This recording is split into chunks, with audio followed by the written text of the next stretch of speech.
Hello and welcome to It's Called Soccer. I'm your host, Jake Landau, joined as always by Tom Godden. And today we're turning the spotlight on the USMNT transfers. And boy, oh boy, do we have a busy summer transfer market to discuss, Tom. Our star-spangled studs are setting sail for new shores, making waves across the globe. And we're here to bring you all the latest updates, confirmations, rumors, and more in today's show. Leading the charge, we have none other than Christian Pulisic, bringing his A game to AC Milan. An exciting change of pace for him. We'll definitely be digging deep into that one.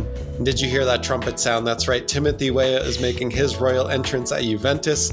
Meanwhile, Brendan Aronson, the pride of Pennsylvania, has made a grand debut at Union Berlin, netting a goal in a friendly that might just hint at what's to come this season for the older Aronson brother. And staying in the Eredivisie, Ricardo Pepi has opted to stand firm with PSV, and we'll explore why that might be his smartest move yet.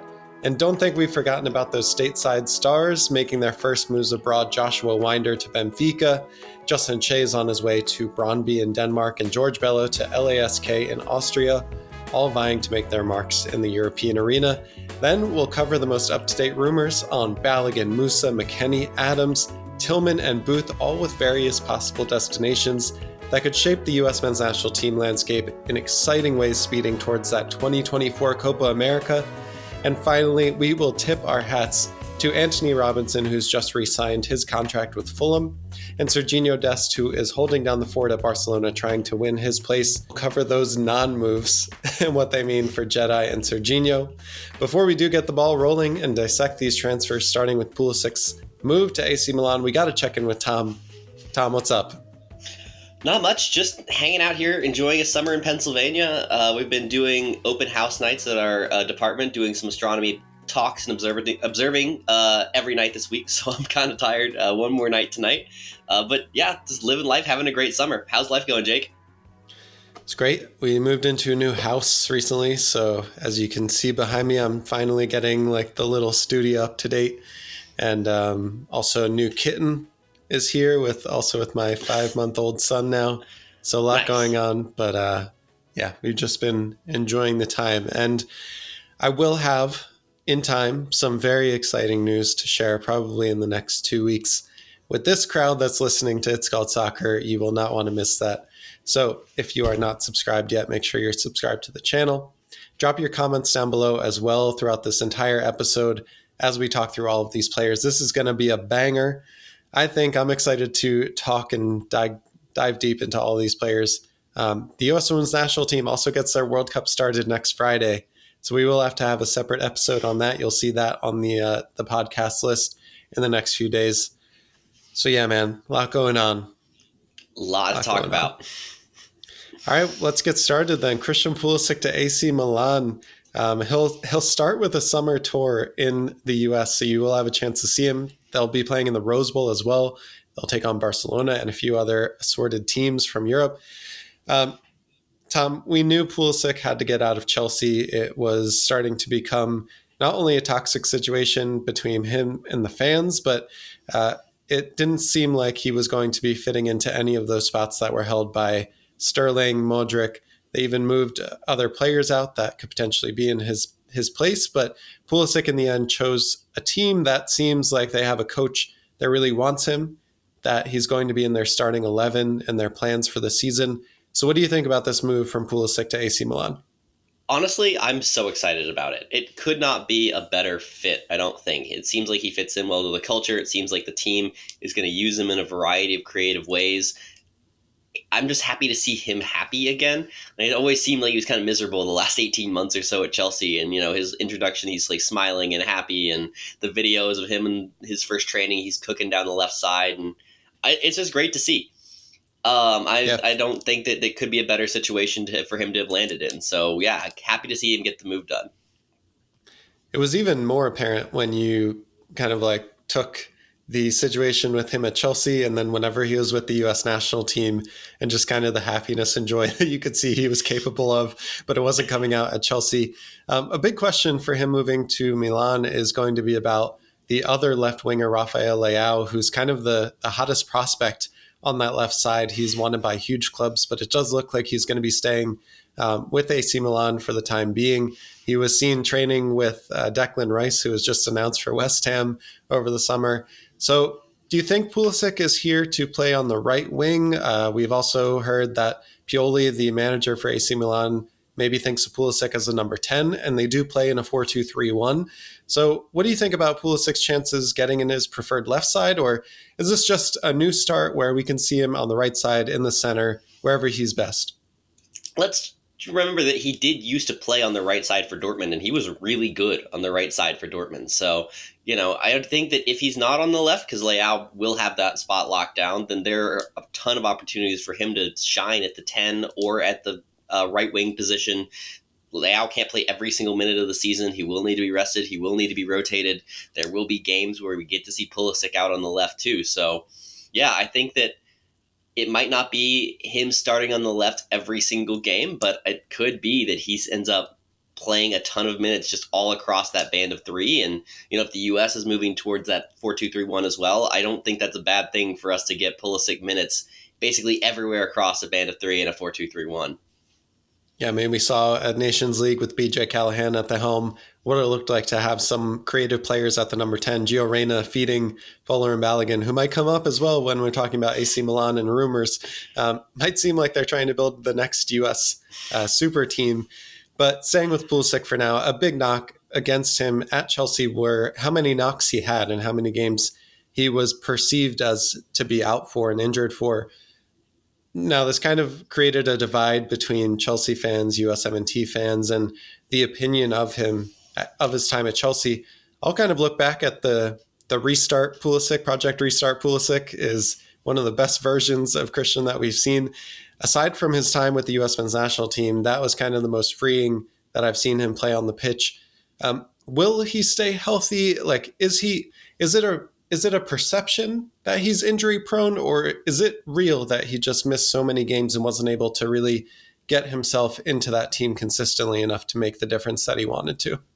When was the last time he was actually truly hurt? It's been a long time. I guess maybe right after the World Cup, he took a knock on a play that wasn't even his fault. He kicked basically a stationary ball. It was a great challenge on him that hurt his knee, but beyond that, he's been healthy pretty much for the last 18 months or so, just sort of been out of favor.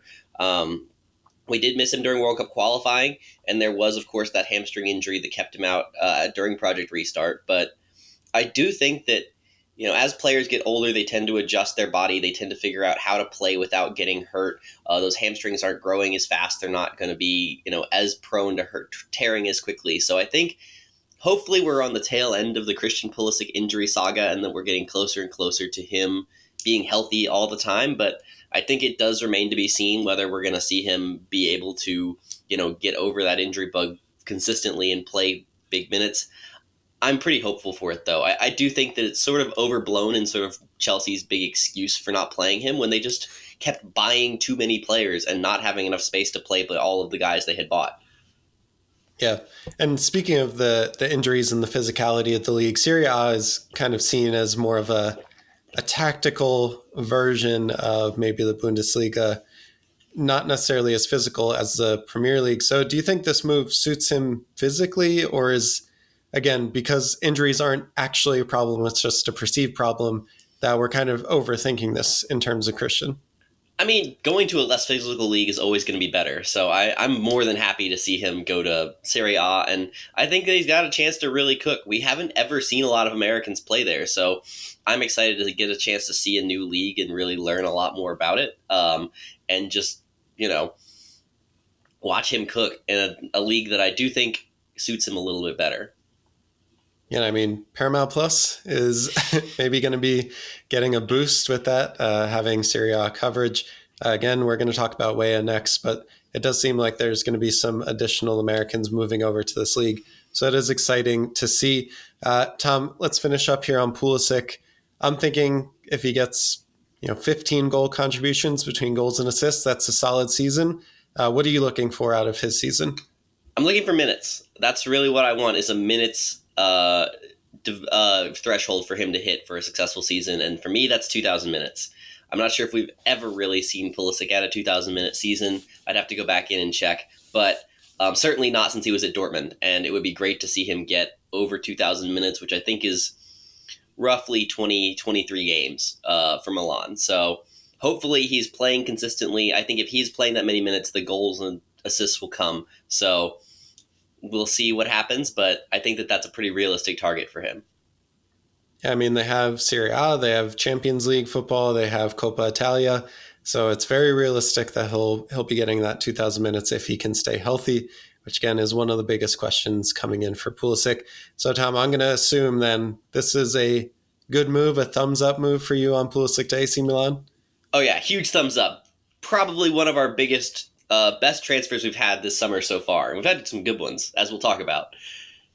Yeah, staying across the front three and in Serie A, Timothy Weah makes a move from Lille to Juventus. Pretty surprising move, actually, for maybe people that weren't in the know. Juventus have been Italian giants, but they've kind of fallen off in recent years.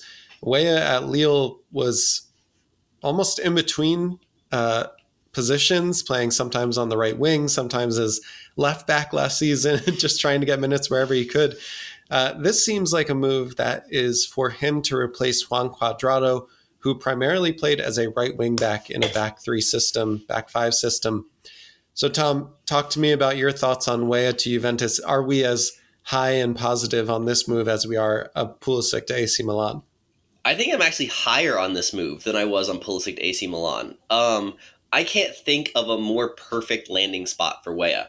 He moves to a league that's a little bit more difficult in quality. He moves to a giant of Italian soccer. He moves to a team that is basically looking for a like-for-like replacement where he becomes basically a locked-in starter and in a position that I think he's going to thrive in.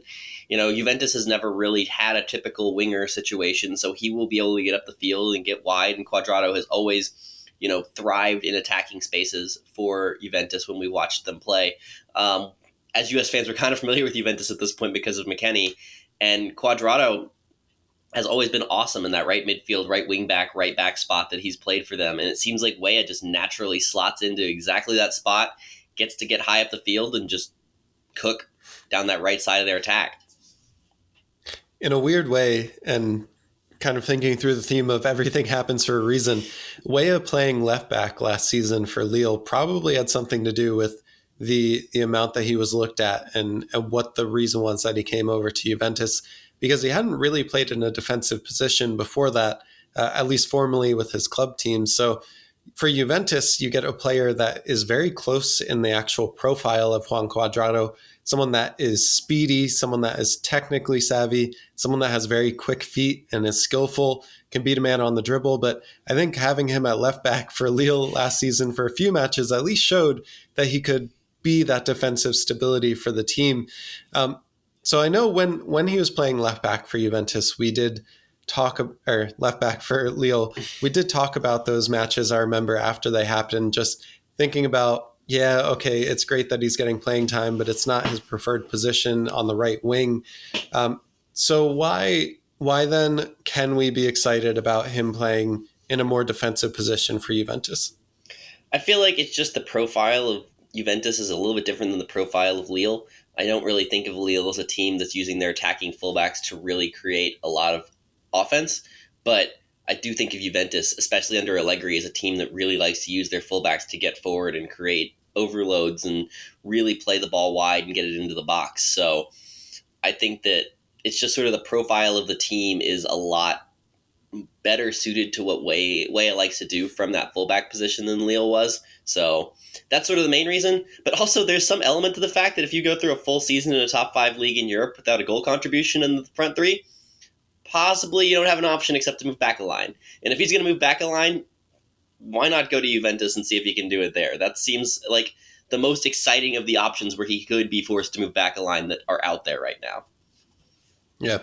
I mean, especially with someone like Jonathan David leading the line at Lille, to not have any of that last season. But to be fair, he had great production for the U.S. when he was with the national team, scored our first goal in the World Cup as well with a really nice finish. So again, Weah, does he get a thumbs up for his move to Juve? Absolutely. Huge thumbs up for this move. Cool. All right, we're staying in the top 5 for now. We're moving over to Germany now. Brendan Aronson has a 1-year loan at Union Berlin. He's going to join Jordan Pefok there they have Champions League football as well this season. Also started and got a goal in his friendly debut for them today. So Brenden Aaronson seems like he just needed to move out of Leeds to get something going. We'll talk about Tyler Adams later and Weston McKennie later. They are yet to make confirmed moves in the transfer market. Aaronson is that first Leeds American to get out, and he gets a goal immediately. So what are you thinking about Aaronson's move? I'm excited to see him in the Bundesliga. I think that's a league that really fits him and his style and gives him another year to develop physically if he needs to and if he wants to move back to the Premier League in England. So what are you thinking of this move, Tom? I'm excited about this one because it's a team that has an actual offensive identity, which is something we could never say about Leeds last season. Even under Marsh, it was sort of chaos ball defensively, high press, and then, hope that something good happens on the other end of the field. Berlin plays a very specific counterattacking style that I think really suits what Brenden Aaronson can do well. So I do think that this is a move that he can thrive in. Again, this has been the theme so far of players making moves to clubs with systems that really seem to fit their playing style. And, a Bundesliga club that plays a counterattacking style, likes to get up the field in a hurry, really does seem to fit the annoying personality or the annoying play style that Brenden Aaronson likes to play with. He's going to be a pest. He's going to get that ball. He's going to drive forward, and he's going to make good things happen. You mentioned something about matching the playing identity for that player, and we'll talk about Ricardo Pepi next and him staying in the Eredivisie, where he was really successful with Groningen last season, and he'll move to a much better team with PSV. Do you feel like the American players now are being more thoughtful this transfer window about the teams that they're matching with and the teams that they're going to? I think so. I think this is sort of a natural progression of the pool. As they're starting to mature a little bit, they're starting to make more mature moves to teams that I think are better suited to them. They're not just sort of accepting the first offer that comes in. They're looking at, finding fits that will actually see them play meaningful minutes. I mean, we look at what happened last season. There was just horrible club seasons all over Europe, especially after the World Cup. I think they basically had to sort of reassess and see what that strategy was and see if there wasn't maybe a better way to evaluate what transfers they're making going forward. And so far, the guys who've made the moves have made the right moves. Yeah. I know the goal is going to get us excited, and the league match for Aaronson seems like a really good one. His younger brother, who we won't talk about in this transfer episode, got 4 goals for his Frankfurt squad today. So it seems like the Aaronson brothers are going to enjoy their soccer in Germany this season. Tom, Aaronson was the one American player that we thought could potentially gain from having a season in the championship in England. What does he miss now having this 1-year loan in the Bundesliga instead of getting that experience in the championship? I think that he misses a bit of physicality. So, we think about the championship. It's a beat you down. It's a, horrifically physical league that basically that's the most important thing that matters to you. And we saw all season last year in the Premier League that Brenden Aaronson was just getting bullied off the ball and consistently knocked down and consistently getting fouled and not able to do anything when he got the ball in the middle of the field. And I thought that a year in the championship where he was forced to really work on that physicality to succeed would have been really, really good for him. So, he's moving to a better league, but he's also, I think he's taking a step down in physicality to a level that suits his physicality a little bit more instead of trying to rise to the physicality of one of the most physical leagues in the world. So, at some level, I understand that. I think he'll be successful, but I would have liked to see him to work on that side of his game, work on not getting knocked off the ball as easily, because that would have really helped him take the next step up, rise to the level that he needs to be at. It's not something that's impossible, though, to do in the Bundesliga. And in the Champions League, there are going to be incredibly intense matches as well. I expect Brenden Aaronson to get a lot of match time, especially just with his record of being such a dogged defender, someone that has stamina and an engine to run so much that you get tired just watching him on television. And I feel like he's the type of player that always comes across as someone that is a coach favorite, someone that's always going to give their all, always going to try as much as possible in practices to get into that starting 11 and get game time. You really have a hard time keeping him off the pitch if you're a coach. So I'm not too worried about his playing time. I hope, like you say, it's a good fit for his style. They are a great counterattacking team. That's kind of how they got into the Champions League spots in Bundesliga. If you recall some episodes, we were kind of talking halfway through the season with Berlin leading the league. They were in first place for the first, 40% of the Bundesliga season. So this is not a pushover team that we're talking about. I will point out, though, that we were talking about them in the context of being the luckiest team in any top 5 league in Europe. We were. They us were back down to earth. well over their expected goals, and it seemed like that was not sustainable. We also talked about them a lot in the context of Jordan Pifak, who's also there right now. And I think that if I remember those conversations, this is a lot more positive of a conversation than it was back when we were talking about Pifak. I think this suits Brendan a lot better than it suited Pifak, who, got that hot start but couldn't really continue it. And I don't think he fits the system quite as well as Brendan does. Yeah, speaking of overperforming XG, it wasn't just Berlin that we were talking about. It was Jordan Pifak coming out man on fire at the beginning of the Bundesliga season and really cooled off, got back to his mean, like we always say. It always returns to the mean. And if you don't, you're a robot like Erling Haaland or Kylian Mbappe. But yeah, Ricardo Jordan Pifak fell back to earth. Ricardo Pepi. There we go. All right, before we talk about Ricardo Pepi, another thumbs up transfer for Aronson? Oh, absolutely. Great transfer for Brendan Aronson. All right, let's move over to PSV. Ricardo Pepi is going to move. So he was on loan from Augsburg to Groningen last season. Groningen was relegated from the Eredivisie in the Netherlands. Ricardo Pepi was their player of the season and leading goal scorer. He was sold by Augsburg to PSV. So he will be back in the Eredivisie for one of the 3 best teams in the Dutch league. He scores also today as well in his debut for the squad in friendlies. I have to assume with the smile on your face that you are also happy about this move for Ricardo Pepi. I mean, he gets to stay in the same league where he just destroyed the league last year, but he gets a team that actually is competent at giving him service and giving him touches on the ball in the final third.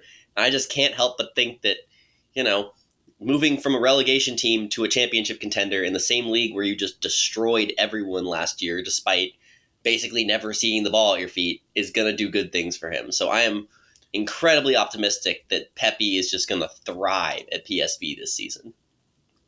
I'm sure Pepi is excited about joining PSV and staying in a league where he destroyed, but I have to feel like PSV feels pretty good about this move as well. Getting someone that was statistically, and because they were relegated, I can say this, objectively one of the worst teams in the league last season. And you're getting a player that scored double-digit goals, that kind of made things happen with very little service, and you surround him with incredibly talented and technical players. PSV has to be really happy about this. As well, they have Luuk de Jong, who is a much older, very well-respected striker, but he's not going to be able to get, the 2,000, 2,500 minutes that we're talking about for these players. He's going to need his rest. And if Pepi comes out hot, or he shows in practice, shows in these friendlies, I could see a scenario where Pepi and de Jong are really starting to fight for that first spot in the number 9 position. Yeah, absolutely. And did you watch much Groningen last year? I don't know how many matches you watched of them. Not much. I think I watched 3, and holy cow, they were some of the most painful things I've ever watched. They were so bad at ever getting the ball to Ricardo Pepi's feet. I have no idea still how he managed to score as many goals as he did, because he would just sit there for like 70 minutes and never get a touch on the ball. And then the one touch he gets, he just sort of makes magic happen. So I just can't help but think that a team who's going to actually feed him is going to just help him so much to reach even higher heights than he did. Of course, this is still the Netherlands. You have to keep a little bit of a grounding on this, because we have seen other American strikers who have gone crazy in the Netherlands and have never scored again in their entire career in Europe. Josie being the most notable of those examples. So, there is a little bit of we need to be measured, especially if he has a 25 goal season. But at the same time, it would be awesome to see him just destroy the Netherlands, be in the Golden Boot contention, fight for de Jong to get that starting position. There's just a lot of good possibilities from this move, especially he's going to get some Champions League minutes now out of it too. Yeah. For Ricardo Pepi, moving on from a failed move to Augsburg, but making the best of it. what do you think for him in terms of minutes and goal contributions? I think that 2,000 minute mark is sort of my like benchmark for a successful season for anyone in Europe right now. In a situation where he's competing for minutes with De Jong, then maybe 1,500 would be sort of the acceptable floor for what we think of in terms of minutes. I do think that you're looking for 15 plus goal contributions, though, for him. Yeah. I'm glad that Josie Altidore I think he scored 28 goals for Alkmaar in one season, plus the cup competitions. I'm glad that happened because whatever happens now with Ricardo Pepi, unless he scores, I don't know, 45, 50, we can kind of bring him back down to earth. But still definitely in the top 3 prospects for the U.S. in that number 9 position. Mm-hmm. Oh, absolutely. All right. So we're giving a thumbs up to Pepi and PSV. Thumbs up for sure. 5 so far.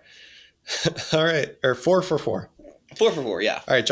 Joshua Winder making a big move from USL Championship in the U.S. to Benfica in the Portugal Liga NOS. We saw him in the U20 World Cup where he kind of came out a little flat, but had a good tournament in the last few matches. We thought that this was a confirmed move. He had this weird conversation with Herc Gomez where he kind of denied that he was going to Benfica. And then a few days after the World Cup ended, he made the move to Benfica. So is he being brought in to have those 2,000 minutes? Winder did not look like someone to me, from the eye test at least at the U20 World Cup, that he was ready to take on Liga NOS and being at one of the best teams in Portugal. He seemed more of like a bench development option, and that's totally fine because I think he's 18 at the moment. So what do you think of Winder's move to Benfica? He was playing up a level at the U20 World Cup, and I think it definitely showed that he was playing up an age group. I do think there's a lot of talent there. He's a big physical center back, and he's going to one of the best center back development teams in all of Europe. I mean, they just sold a center back to Manchester City for 8 figures plus in their last move. So huge deal to go to Benfica. I don't think he's a starter, but I do think that he is going to really succeed in the long term there. It's a great place to develop. It's a great place to really take that next step, and hopefully in a few years he's fighting for a starting spot with them. It is nice that we have some history now to relatively look at these transfers. I talked about Josie Altidore a few minutes ago. We can also all remember Keaton Parks at Benfica. We hyped this guy up. He was going to be the next big thing in Europe for Americans. Dropped down to Benfica B, couldn't really get into that team, went to New York City FC. He's going to be potentially a fringe option for the U.S. men's national team because of his play at NYCFC this season. But Keaton Parks is kind of a story that makes us pause just a little bit thinking about Americans at Benfica and that history. So do you feel better about this move that Winder is coming from USL? He's shown his abilities outside of the Benfica academy, and now he's coming as an outsider. Do you feel better about that than when Keaton Parks was kind of coming up through the academy and then couldn't break into that first team? Yeah, I always sort of feel better about these guys who make these sort of transfer moves to teams like this instead of players who are sort of brought up through the system. It's just so hard to sort of predict what happens to an academy player. Like, it's just sort of roll a die and like sometimes they hit, sometimes they don't. It's a complete crapshoot. A guy who has shown it in USL Championship consistently, who has played for the US at a U20 World Cup, that's a guy who we know has some like huge talent and could be one of our best center back prospects down the road. So yeah, I think that there's a lot more hype that's going to go with him and a lot more evidence that he can be successful there than you get out of an academy player coming up through the system. You mentioned USL sales. We're kind of a year out from Jonathan Gomez going to Sociedad. We now have Winder going to Benfica. I mean, these are not small transfer fees for the second division, not even the top division in the U.S. The Gomez fee was. True. Well, that was a mistake on the administration of Louisville. But yeah, Winder's transfer, we know that there are some other players in USL that are being scouted for big teams and big leagues. Tom, as someone that is a fan of of some lower league squads in the US. Is this a turning point, or are these kind of just teams from Europe trying to hit big with small fees relative to their other transfers? I mean, this is a huge deal for USL. I mean, if they're looking to compete with MLS and their academies to really, really start to grow, this is the type of thing you need to have. And looking at the reporting, this is a $1.2 million fee plus a 20% sell-on. It's a seven-figure fee for an academy player out of Louisville. That's a huge, huge fee for a USL team. That probably pays their operating costs for quite a while. They don't have as high of operating costs as MLS teams. This money is very, very valuable to them. And we've seen this a few times now. I mean, Kobe Henry left last year, went to Europe. He's I think in the second division of France now. He left Orange County for a pretty big fee. We saw Jonathan Gomez go. He would have gone for a huge fee if Louisville had not completely destroyed their finances for a year. We're seeing this happen more and more, and it only is going to grow USL in the long term, which I feel like announcements are coming out more and more that they're really looking to become competitive in that international market and in that make that second division of the US sort of a global brand. As weird as that is to say, but yeah, so USL is going to start becoming more aggressive with these things, I think. And I think that the homegrown situations of certain players in the MLS are going to push people to look towards the USL.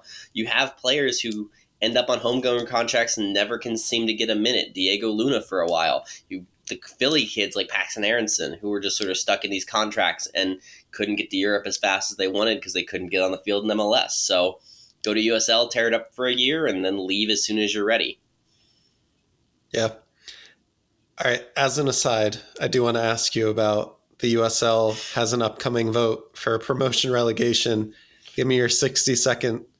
Do you think this will happen, and are you hoping for an outcome? It's going to happen. I think that they will vote for it. I think that it is an uphill battle for it to be financially viable or in any way successful in the method that they are promoting. Cool. So they are thinking we could go a whole episode on lower league soccer and everything. It's an aside. But it's an exciting development that has a long way to go to be successful. Yep. All right. What are we thinking? Thumbs up, thumbs down, thumbs middle, Joshua Winder to Benfica. It's thumbs middle with a high upside. Cool. Sounds good. Justin Shea, the FC Dallas Academy player, couldn't quite hit it at Hoffenheim on his loan. He is being sold and transferred to Brøndby in the Danish Superliga, one of the more well-known teams aside from FC Midtjylland. Brøndby is one of those teams that you always see kind of in the Champions League, Europa League playoffs, all of those. So what do you think of this move? Justin Shea, the center back / right back to the Danish Superliga. I'm always sort of skeptical of moves to the Danish league or the Swedish league or the Norwegian league, or there's a bunch of these sort of moves to Scandinavian leagues, and they're very, very hit or miss. I mean, Haji Wright was successful in his move to Denmark, but Christian Kappy moved and never really managed to hit, and you had players, I'm trying to think of others who've been there, and Jose Gallegos made a move recently to Midtjylland and never really took off there. There just sort of seems Josh to be... Gatt. Yeah, they're just, you could go down this list of like USMNT sicko prospects who were in these leagues and just never really took off. And so... Jonathan Amon. Yeah. We're doing throwbacks now. Yeah, we're doing some really, really big throwbacks here. And yeah, you get these hype for these players, and if they end up in these leagues, it's really, really a hit or miss as to whether or not they're going to be successful. If he's going to be successful, he needs to get a move out of there within a year or two. I think that's sort of, the clock is ticking now. If he's going to go to Brøndby, he needs to be looking for a sale to a bigger league in the next 18 months. So Shea was an interesting one with Hoffenheim, right? It always seemed like when he was actually on the pitch, he was totally fine. He looked like he was up to the speed and the ability of the league. He was never at fault for any huge mistakes or anything, but he just couldn't really break into the team the same way that Chris Richards kind of became a stalwart in that lineup. So what do you think Shea like, was it just the lineup was too strong to get into? Is this a move where you're kind of thinking like you need to absolutely destroy people for 18 months and you can kind of get back in the good graces of the rest of Europe? Yeah, I kind of think he needs to really be a standout player. He needs to be one of their best players on the field, starting every single game for me. I think there's some sort of questions with Che as to what his best position is, where he sort of fits in the field, and does he have the mental? Does he have the ability to avoid mental lapses that I think we saw come out at the U20 World Cup, where he would look really, really good and then you make a really bad play that sort of cost the U.S. a goal or put us in a really bad spot. So the physical tools are all there. It's just the decision making and the questions about whether he's a right back or whether he's a center back or does he need to be in a back three. I think that there's still a lot in the air about like where he projects on the field and what his strong suits are as a player. Yeah. I mean, for him, I'm feeling a little bit more of a mid to low thumbs down for this move. Yeah, I think that I kind of agree. This is sort of a disappointing move for him. Yeah. All right, George Bello is next. Tom, I'm going to lean on you for this. He is someone that got transferred to the Bundesliga, the top Bundesliga, and was about to, if not transferred now, would have been dropped down into the 3 Bundesliga for next season.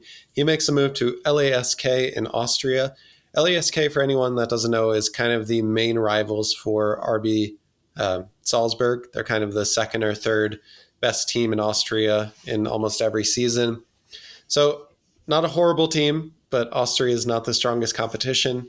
We saw that with Brendan Aronson as well at Salzburg, many other Americans at Salzburg for that matter.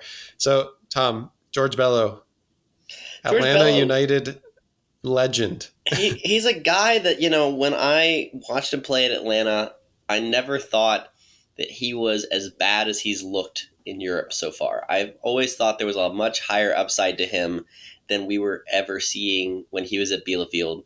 So I think that he just really needs a stable club situation that's going to be a little bit more favorable to really, get his career back on track. Even for the U.S., he was never great, but he was never as bad as he's been these last 2 seasons. He couldn't even get on the field in the 2 Bundesliga this last season. I think he's a better player than that. So I think that this is a good move to get a reset on his career and just find a club that's a little bit better suited for him. I think this was an example of Atlanta United just making a transfer happen to anyone and not really picking out the best move for the player. And I think that has been sort of the big downside to Atlanta's sell strategy is that they tend to sell fast to teams that are not setting their players up for success afterwards. So, yeah, it's hard to really know what to make of this move beyond he had to get out. But also, the most amusing part of this to me is the bit of business that is done here, where he had a double relegation clause in his contract, which is spectacular. There's no way that anyone ever thought that would have to be activated. So, props to him for putting that in there. And I just want to know what happened behind the scenes, where someone was just sort of willing to put that in there, like, sure, it's never going to happen. We're never going to get double relegated in 2 straight seasons. When I think of thoughtful transfers of, Pulisic, Timothy Weah, Ricardo Pepi, and what we're talking about there, George Bello is kind of the person that I think about from 2-3 years back of transfers that just, they seemed okay because of the level that they were going to. Like a relegation battling club in the Bundesliga was probably George Bello's level at the time that he transferred. Yeah. But how far the mighty have fallen because he doesn't fit with this squad and can't get into the squad. So is the thoughtfulness then back with George Bello? Is it thoughtful that, okay, Austria is absolutely a step down from the Bundesliga, maybe level with like the 3-2 Bundesliga. He might have a fresh start to get into the starting lineup. He's going to one of the better teams in Austria. They'll be fighting for the top.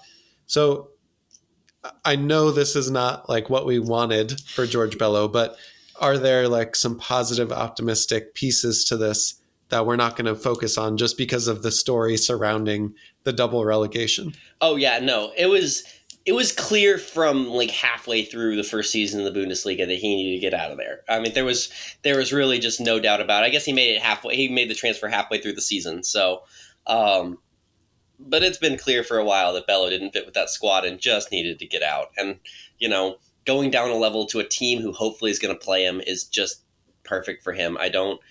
I still think there's an upside side there. I think that this is still a player that can really contribute, and it's a position of need for the U.S. So, it's still a name to watch and see what happens going forward. So hopefully this helps write the career, because I think that he needs it pretty heavily right now. Might not be a position of need after DeJuan Jones's Gold Cup performance and him setting his sights on that left backup for Anthony Robinson. Tom, before we move to the rumors, do you have a gut feel?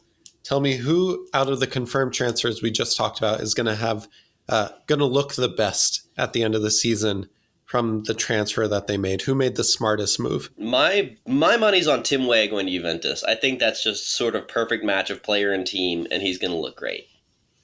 Awesome. Yeah, I think out of all of them, Weah and Pulisic have one of the best moves ahead of them. And I can't wait to see what they do this season. All right, rumors. Our new number 9, the greatest striker that the U.S. has ever produced, Folarin Balogun. He got some time with Arsenal. So maybe we should talk about Arsenal as an option for him to stay. He is competing with Eddie Nketiah for that second spot behind Gabriel Jesus. Also rumored was AC Milan, Chelsea, and RB Leipzig after his services. But it has come out today from not confirmed, but good sources that Inter Milan is leading the chase for Folarin Balogun if they are not able to get Romelu Lukaku back. So Tom, talk to me about Balogun's options and maybe specifically Inter. What would that look like? I mean, a team that just made the Champions League final. Would that be exciting for Balogun and a good team to go to? That's a great team to go to. I think also if you're looking at him as a player who's going to play off of Lautaro Martinez, you're looking at a two-striker system potentially. I think Balogun really does fit well in a two-striker system. His play style of sort of being a guy who can pop up in good areas and score sort of lends itself to being one of two options at the top of the box. So, yeah, I think that would be a really good option for him. Arsenal set a huge price tag on him, and someone's going to meet it, I think. You don't score 21 goals in France and not get a huge price tag at that age. So, yeah, it's just a matter of where he's going to go and what that looks like. I think a team like Inter that's going to let him be that second striker is a really good move for him. Yeah, I think Inter would be a great move for Balogun. I agree with you, and I'm surprised that nobody in the English Premier League have taken him yet. I mean, 21 goals, he's 21 years old, and he has his English citizenship, so it counts as a homegrown. I know we talk so much shit about MLS and their weird, wacky rules, but the fact of the matter is almost every league has some domestic rule about homegrown players or EU players. Balogun, because of that, should be way more valuable to a team like Crystal Palace or even Chelsea. Like if they really want to take a risk on a number 9, I don't think any Americans are saying that they want Balogun at Chelsea right now. But I am surprised that it's taken this long. And I think what's happening behind the scenes is that Arteta is giving him a chance to win that second spot. Balogun has gone on the record and talked about him wanting to be the starter. But I mean, Arsenal was chasing the title last season. Gabriel Jesus is somewhat injury prone. He's also not a prolific striker or a prolific scorer, I should say. He's great in the system that Arsenal play. But Balogun could easily compete, I think, with Eddie Nketiah. And if he's allowed to develop in that team, I mean, Arsenal could be a really fun watch for American fans if Balogun does get that time. So where are you at, Tom, with just him staying versus leaving right now? I just want him to get playing time. I'm not really sure I care where he gets that playing time. I just want him to get the playing time. So, any team, preferably in a top 5 league, that is going to buy him and make him either a starter or a first option off the bench is sort of good for me. It could be Arsenal. It could be Inter. It could be someone who just sort of swoops out of nowhere and snaps him up, and I think that would be completely fine with me. I just want our strikers playing and scoring goals. That's like bare minimum what we need right now after last season. There is a world where Balogun stays with Arsenal, doesn't get a ton of playing time, and Ricardo Pepi shreds the Eredivisie, and we start having these conversations when we come back to the national team. So I'm with you, but I just do think there is some upside. He's still very young. Yeah. if he is a backup for Gabriel Jesus at Arsenal. But Inter, again, leading rumor right now that has just been in the news today as we record. So we'll see how that develops and talk about that further. His friend and agent, Yunus Musah, is next on our rumored list. Someone that had a relatively good season with a poor team in La Liga with Villarreal last season. He is rumored for AC Milan, Inter Milan, and Fulham. We'll see these teams come up a lot. And I'm wondering why that is. But really, for AC Milan, I think it makes a lot of sense with the midfielders that they currently have, the profile that Musah has as well. Fulham, I could see him being a great addition to the team. Although, if they do sell Paulinho, I don't think really that Yunus Musah is that same profile. Paulinho is like number one on all the tackling, interception. He's more of a Tyler Adams than he is a Yunus Musah. So, Tom, do you feel like the teams in Serie A or the teams in the Premier League are the better option for Yunus Musah? I feel like I would want to see him in Serie A. I think I'm surprised that the Premier League is not as interested in him as I would expect them to be. But we talk about a technical league where he can, where Pulisic can cook. Musah is a player who likes to advance the ball in the dribble, who is a really technical player in the midfield. I really want to see him go to a place where he can really just sort of get the ball and advance it up the field and possibly work on, spraying that ball out a little bit more in distribution. I think that's really where he needs to level up his game. I'm not sure the Premier League is the place to do that right now. I think that going to Milan or Inter and getting to work on that part of his game would be huge for him. And as much as we just talked about the citizenship of Folarin Balogun for England, Yunus Musah has English and Italian citizenship. So Italy also has domestic league rules that benefit teams that want to employ more Italian players. Yunus Musah does fit that as well. So for AC Milan, I think they actually only have one more international or non-EU spot to provide. So Yunus Musah is a great option for that because he won't take that spot away from AC Milan. And I'm with you. Like the speed of play, the thought process, the way that he needs to improve, I feel like that's going to be a little bit easier to do, a little bit more minutes to get in Serie A for Yunus Musah. All right, we will see what happens to that because the transfer window is quickly approaching the last half before teams really get into the rest of the or their start of the season. So we will see what happens here. Let's move to the Leeds boys. Weston McKennie back at Juventus. Juventus deny him, give him the cold shoulder. Must feel pretty bad to be Weston McKennie right now. But rumored teams currently are Aston Villa, Galatasaray in Turkey, and Dortmund was also on the line, although I don't know how true that is. So, Tom, what's up with McKennie? Where's he going to end up next season? Hopefully none of these three. I don't really see any of them as a really great option. So hopefully someone else comes out of nowhere and snatches him up. I think that Premier League... What's your perfect team for him then? Brighton would be a really great landing spot, but we're going to talk about them with Adams. Some mid-table Premier League team. I wouldn't mind seeing him go to Fulham, actually. That would probably be a really good spot, a team that would fit him pretty well. Brentford, another team, yeah. I don't think that he fits the sort of analytics model that Brentford likes to build their players around. I don't think he's a player who shines in the analytics. So... Should he have gone to Burnley? Do you remember when that was Yeah. Burnley made an offer for him similar to Leeds, but he decided on Leeds and kind of said he didn't want to go to Burnley. I mean, Burnley wouldn't be a bad one either. I'm just sort of looking for a team that's not going to be in a relegation battle, is in the Premier League. Dortmund would be okay, but Dortmund's kind of a mess right now. I don't see him really fitting into that squad. He's not going to be a Jude Bellingham replacement. That's sort of what they're really looking to upgrade that squad. Galatasaray would be a step down. Yeah, it's just not looking like he's got a great option.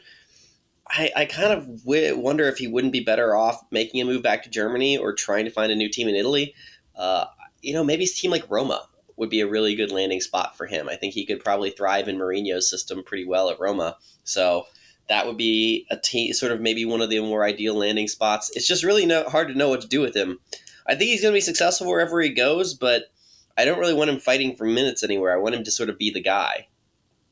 And it is a critically important year for Weston McKennie, I think, because If we go back to the Nations League, we had a midfield of Weston McKennie, Yunus Musah, and Gio Reyna at the 10. I really feel like Weston McKennie is the player that has the most to lose this season. If Tyler Adams can stay healthy, if Yunus Musah continues his projection, and then we have Gio Reyna or Christian Pulisic potentially playing at the 10 position, and Greg Berhalter decides to play in a 4-2-3-1. It feels like McKennie, if he can't get really on the pitch or have a successful season, he's going to be the odd man out when we're kind of looking back at this in 2024. Yeah, I think that, it's going to come down to who is the better passer, I think, of Adams, McKennie, Musah, is going to be the one that gets the playing time in that spot. But yeah, I mean, the roster poll right now is basically a coin flip between those three every single time, because it really does seem like one of MMA is going to be left out for Gio Reyna in this upcoming cycle. And you got to think that the one who's not getting playing time, or the one who sort of takes a step down in their game, is going to be the one who drops out of the squad. So especially I think Tyler Adams and Yunus Musah both stand to level up their game pretty dramatically in the next 18 months or so. So yeah, it will be really interesting to watch and see how this develops. And I think like McKennie has to find a good landing spot in this window. Yeah, it's kind of a lesson on how quickly things can change. Like, a year is a really long time in soccer. If you make the wrong choice of which team to go to next, which coach to align yourself with, a lot of things can change in the Copa America roster that we'll see next summer. All right, his buddy at Leeds, Tyler Adams, who is still there as we speak, he is rumored to go to West Ham, Aston Villa, or Brighton, all teams in the Premier League, all well-respected teams as well in England. Tyler Adams is kind of the one player that we saw as the player that needed to leave Leeds, and he's kind of been the quietest in terms of news around him. So what do you think about the teams rumored, and where do you see him going in the Premier League? I see him as being underrated wherever he goes. I think that Brighton's really a good landing spot. West Ham's got European competition, would be a really good landing spot as well. Villa, I think they're kind of set in their midfield right now. I don't think they really need a starting midfielder. So I'm not really high on them, but Brighton seems like it's a fire sale on their midfielders right now. So let's go ahead and bring Adams in, replace some of that if production. If Caicedo leaves to Chelsea. Yeah. If Caicedo leaves to Chelsea, Alexi McAllister is also potentially leaving as well. So if those two guys go, then yeah, I would want to. I think McAllister already got sold to Liverpool. Did he? I think I'm not up to date on my non-American transfers. Yeah. McAllister was like July 1. Okay, cool. Liverpool announcement. Yeah. Cool. Yeah. So then yeah, bring in Adams. That seems like a no-brainer move to me. But I do think Adams is incredibly underrated for what he does for a team, and how he's going to transform from Premier League side this next season. So a mid-table team that's sort of in that fight for a Europa League or a Conference League spot seems to be sort of a good landing spot for him. I know that all is quiet right now on the Tyler Adams front, but I do think that the scouting departments of these Premier League squads agree with you, Tom. This is a very underrated and underutilized player that will get his move. So I know it's quiet. There's not a ton of swirl around him right now, but there's a lot of time to go. And he is too good to stay in the Championship with Leeds for next season. He will get a move, so don't worry. We will cover that in future episodes. All right, Malik Tillman, back from Rangers to Bayern. Bayern are thinking about selling him. The rumored teams for him are Brighton, Brentford, and Leeds. So does he go to a great team in the Premier League, or potentially a promotion-chasing team in the Championship? Malik Tillman had a great season with Rangers last season as kind of like an attacking 10/winger position. So what do you think of Malik Tillman's options? Does he go back to England? I mean, if he goes back to England, that would not be a bad move for him. I think Leeds is not a horrible option, as much as I don't want a player at Leeds. So, I'm fine with that. I'm fine with Brentford. I don't think Brighton is his level. I just don't think he's going to be a consistent enough player at this point in his career to really shine at Brentford right now, or at Brighton right now. So yeah, I want him to really work on his consistency, and if to do that he needs minutes in a better league than Scotland. So If that's the championship, if that's the Premier League, that's great. I also wouldn't be mad about him taking a loan to a Bundesliga team for a year. I think that would be, do the Chris Richards thing, take a loan to a Bundesliga team, be a starter in the Bundesliga, and see what that does for you. That would be a really good sort of option for him as well. Yeah, do you think his talents are aligned with like a team that's great in transition? Mm-hmm. Right, like a lot of his best goals and best production last season were Rangers in transition. Mm-hmm. Can he get on the break quick? Can he get to the back post when someone else is dribbling from the other side? So I do agree with that. Like the Bundesliga is known as a league with a lot of teams that are great with transition, and it's a team where you need to think about, or a league where you need to think about that a lot. So I think that'd be great, but we'll see what Bayern allows him to do, because Bayern kind of holds all the negotiating power, not just with Tillman, but in the Bundesliga as well. All right, Tom, last rumor that we should talk about is Taylor Booth. And this is an interesting one, but kind of from really good sources as well. Taylor Booth is rumored to be being chased by Manchester United for $13 million. What do you think of this rumor? This is wild. Like, I think that I saw they wanted him as a 10-2, which is not where he's been playing for his club in the Netherlands right now, for Utrecht. So I don't know where this one comes from. I'm not sure I personally see it, but like if he's gonna make the move, yeah, go for it. let's see how this goes. But yeah, this is a wild rumor.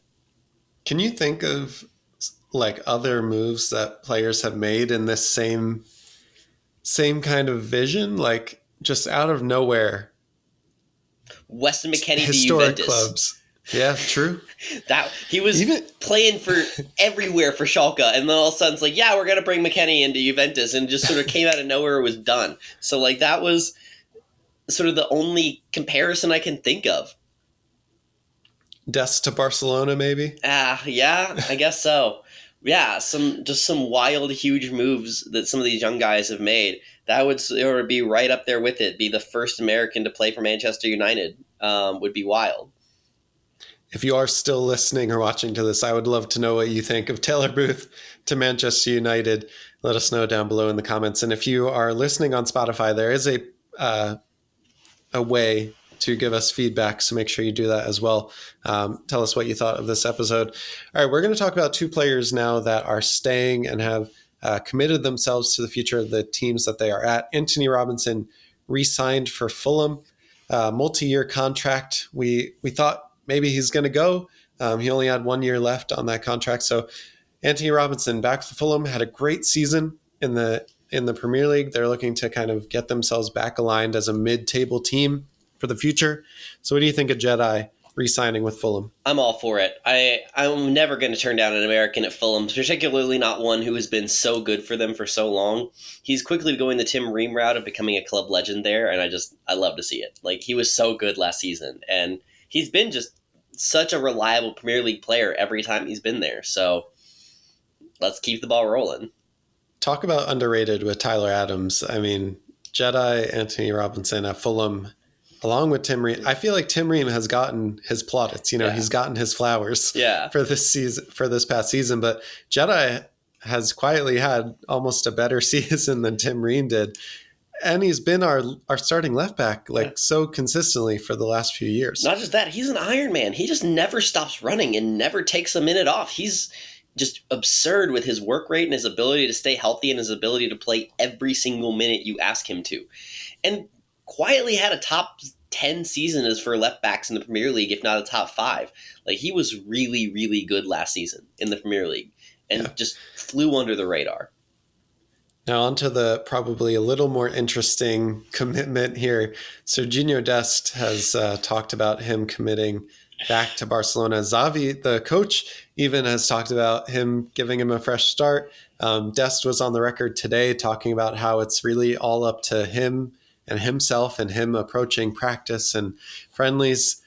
I know we've been burned before. You're shaking your head, Tom. What are you feeling at this moment for Dest in Barcelona? Serginho Dest just continues to be an enigma of a human being, and I really don't understand him. It wasn't just the fake Chicago Bulls outfit for the Messi No, I mean, announcement? if you follow him on social media, he's doing things like spending a week at a biopark in Doha, or he just, after Nations League, rented a car and drove by himself all the way across the U.S. And, like, it just so He's a strange. weird He's a dude. weird dude.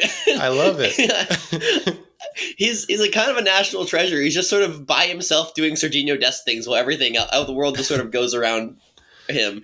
And yeah, no, this is just right up there with just Serginho Dest doing Serginho Dest things. He, fails at Barcelona, goes to Milan, fails there, and somehow is like, yeah, I'm just going to go back and try and succeed at Barcelona again. Why not? And, go off, Serge. I believe in you. Make it happen. He definitely smoked something in the Amazon rainforest and had an epiphany that he can really make it at Barcelona. I hope he does. I really do. He's really entertaining to watch and follow along with his career. And yeah, this is just the next step in a career that just makes zero sense at all, but somehow works for him as a person. So yeah. And he always shows up for the U.S. Yeah. No, he's so good for the U.S. Someone eventually is going to pay him to play soccer. I don't know who it is. I don't know if it's Barcelona. But if Barcelona wants to keep paying him to play soccer, sure. I just want someone to keep paying him to play soccer. There's been way too many Instagram photos of him training alone in a basement gym for a club somewhere in the world. So let's release the Serginho. Yeah, let's get him some minutes. If that Barcelona is going to do it, great. If not, there's till September 1st for him to make that move. So sure, Serge, have fun in Barcelona for a while. We have made it to the end of the marathon of players that are confirmed, players that are rumored, and players that are staying. Now, Tom, speaking of paying someone to play soccer, there are a few names still that we haven't really heard about any moves, but we know that they're going to be, if we had our way as USMNT fans, would be at the top of the transfer list. I'm thinking someone like Zach Steffen or maybe Austin Trusty. So give me the list for you of who needs a move, but we haven't really heard about or talked about yet. Yeah, so Austin Trusty was on loan from Arsenal last season. I think he needs a loan. We have our Venezia boys who definitely need to get out.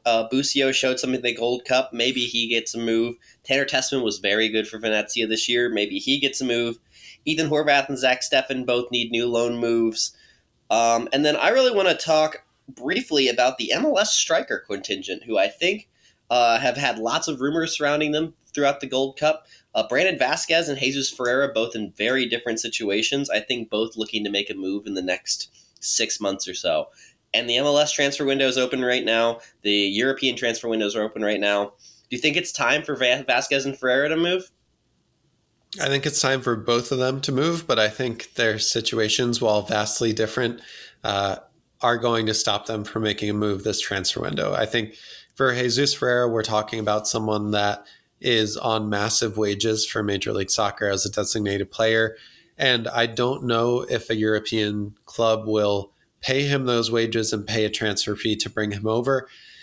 I also think for Brandon Vasquez, it's a slightly different situation, but FC Cincinnati is in the lead spot in the Eastern Conference. Vasquez is pretty critical, really not droppable from that starting 11. And if they want any chance at getting that first spot and potentially chasing the LAFCs or crazily the St. Louis's of the world for the Supporters Shield this season, they really need to retain Brandon Vasquez and not sell him. But confirmed reports that he's being chased by Bundesliga clubs that are offering, 5 to 10 million for his services. That's a good fee for Vasquez, I think, and the level that MLS is at. So yeah, while vastly different in their situations and what's probably going to stop them from moving over, I think it's probably more likely that a team comes in, offers, 12, 15 million for Vasquez and really forces the hand of FC Cincinnati to get rid of him.